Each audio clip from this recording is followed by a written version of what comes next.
she could be used at all. But I find this interesting, that this kind of came and made a headline from some interview she did, and then it kind of passed.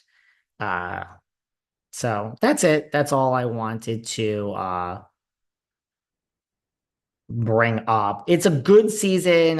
Pedantry just went psychotic on Tamra and yelled.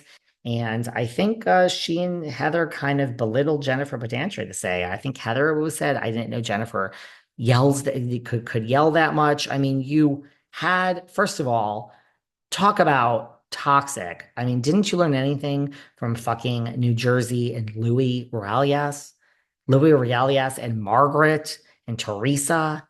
I mean, so now Tamra, the rat that scurries, is having Ryan investigated.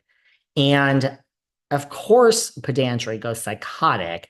Look, there's good news, Jennifer Pedantry. This is giving you like you're coming back. I think Jennifer Pedantry had a great season. I think she's a great housewife. I think everybody is coming back. I hate to break it to you. I think Alexis is coming back. I know you guys hate her.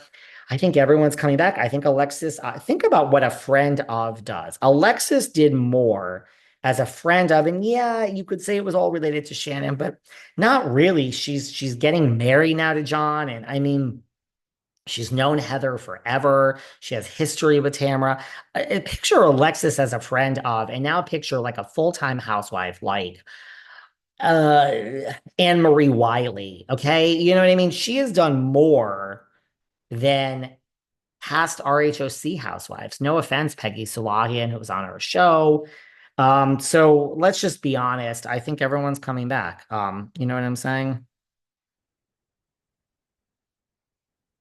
There you go. It's the year of Shannon. Let's just face it. Shannon carried the show. And do we have time for one more topic? Not really. We really probably should go because you had the morning and now you have this.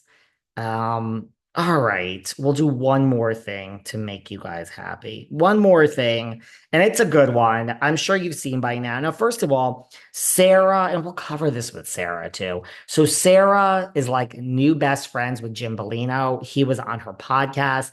But what happens with me often when someone's on my podcast is you really stay in touch with these people and they DM you. Sarah and Jim are like, they really are in constant contact now. I can tell you that. So look, let them be in constant contact. This is good for behind the velvet rope. But this thing came out, and we all know that. I mean, I speak to Elizabeth Vargas hundreds of times a week. So this thing came out that Elizabeth Vargas and Jim Bellino were dating. Now, he was just on Sarah's podcast. This happened last week, a day before, asking for like dates. Sarah even said to me, if you know anyone to fix him up with, he's looking to date, really not knocking him. She loves Jim Bellino. I didn't even think of Elizabeth. I mean, Elizabeth is single. So I didn't even think of this. I didn't even think of this at all. But the point is, Sarah spoke to Jim like a minute before, and I speak to Elizabeth all the time.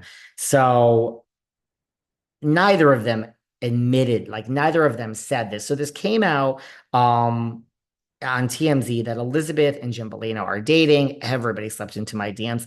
Unlike Sarah, who reached out to Jim Bellino to ask if it was real or not, and he said it's not. And then she did an all-out APB on her Instagram. I just always have a different approach. So I did not reach out to Elizabeth Vargas. I reached out to her about something else. It's kind of like with Luann. Like, I don't want to reach out and I don't know. What's the word I'm looking for? I feel that I'm beyond that because my friendships are very authentic with the people that I'm friends with. And I just feel with these housewives, they tell you when they want to. Like, I don't need to ask. Like, we hang out with PK at the Boy George concert. We hear about in the next season of Beverly Hills and Dorit and what's really going on. You hear things. So I feel I will ask Elizabeth this on air probably, but I didn't need to call her. I mean, I reached out in general, but Sarah goes right for the kill. So Jim Bellino said this was fake. When this came out, Sarah sent it to me and I said, call me immediately. And I said, I don't buy this. I just don't. I just don't buy it. I can't see it. In a way, I think they would be a good couple. They both do love golf, but I don't know. I'm going to keep my other thoughts about this to myself. But I was just like, this to me seemed like a totally planted story.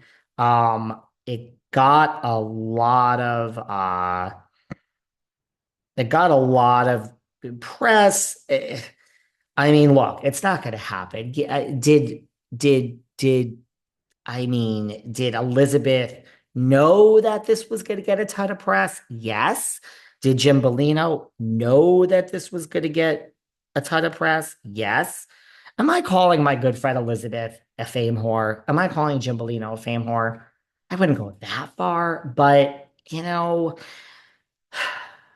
I don't know. And I don't think TMZ is in on this type of stuff. I think that somehow they got this picture and somehow it was alluded to them, but Jim says it wasn't. The thing I find the most interesting that I want to talk to Elizabeth about is that it says we contacted her manager, her talent manager, David Weintraub. I mean, David Weintraub is a huge, big talent agent. I'm like, this is your manager? Like, since when? Like, you know how I say that all these housewives have fake money? We could go down the list. Hi, Margaret Josephs, which that's starving to death. But if you Google Margaret, it says she has $50 million. Louis and Teresa, they have like negative. I don't even know how much it is. There's another little scam I think that Teresa's involved in through Louis. I got to cover that. So you know how I say that all these housewives have fake money? Guess who doesn't have fake money? Guess who has real, actual money? Elizabeth fucking Vargas. Okay, she is loaded, loaded. She is so generous. She gives us Tiffany's gifts every time we're on her podcast. I've been on there twice. I got 2 gifts already. I'll come back every fucking week, girl. Although I wish you were in LA. That Orange County, man, let me tell you, it ain't conveniently located. But this is bullshit. I think it'd be great if it was true. I mean, any other past RHOC setups that we can think of? I mean, who else is single? Joe is not single. Lori Peterson is not single. This is a good one, right? Kind of into this. So that's it. I guess that's all I have to say about the OC. Good season. Shannon carried it. I think Shannon's going to have an easy season next season. That's what we do.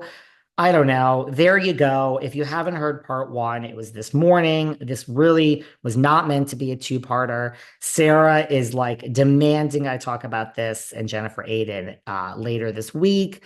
And it's going to be part of our whole usual shtick. And I'm going to talk about this for 3 minutes.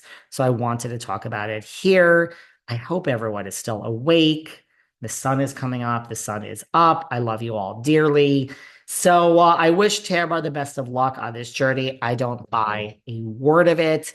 And it'll be interesting to see what happens at this reunion, if our psychic is right, and if Tamra and Shannon reconcile, because that is the rumor that they do, or at least they're able to go into next season. I know Kelly Dodd says that was to save both of their jobs. I don't think so. I think, again, it's Tamra's safe, but Shannon, the entire season was Shannon Bedore. So Shannon, you're going to have 11 seasons. I mean, in 3 more seasons, Shannon will be tied with the annoyance that is Vicki Gunvalson. But Tamra, the rat that scurries, waddle, waddle, waddle, waddle, number 1 longest running Orange County housewife. You got to give it to her. She knows what she is doing. She knows what she's doing. And that's a real compliment. So you are a rat. You do scurry. I think after the reunion, we might give her a little piece of Gouda. Come on, right? But you don't get any for this, girl. No Gouda for you, because this one was an epic, epic fail. But what's not an epic fail is all my wonderful listeners. I love you all.